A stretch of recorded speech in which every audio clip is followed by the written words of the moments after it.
Nag-BPC lang. Ay, vlog sa kay Lata. Walang 31. BPC ano?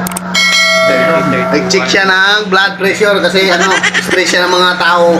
Si Ilata. Ay nahuli yung kapatid niya si ano, si Diwata kapon.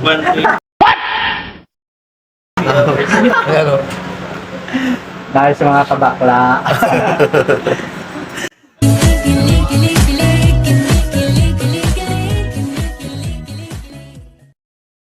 One hour later. Pare, wag mong stressin yung ano natin ha. Hindi natin pwede stress yung patient kasi kailangan alagaan natin siya. Oo, Kasi tama. mataas ang ano sa BP niya eh. Alagaan siya. Iba, ilayo mo sa akin to. Ayoko makita ito. Maita ulo ko.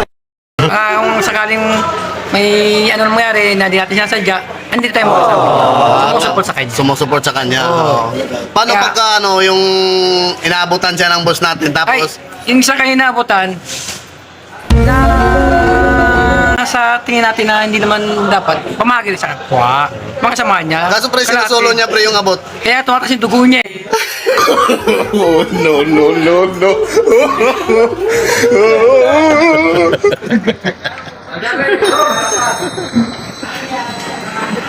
Ang taas ng BP ng ano namin mga kamaoy, mga PIC.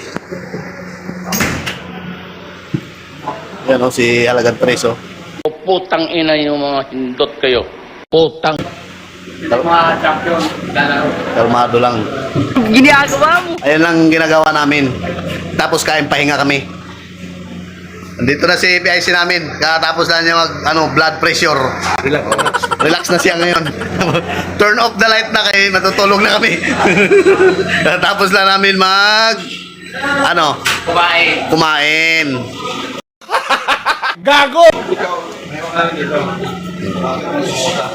Yan si ano na yan, Cardo Dalisa yan. Kung wala ka nang maintindihan, kung wala ka nang Cardo Dalisay.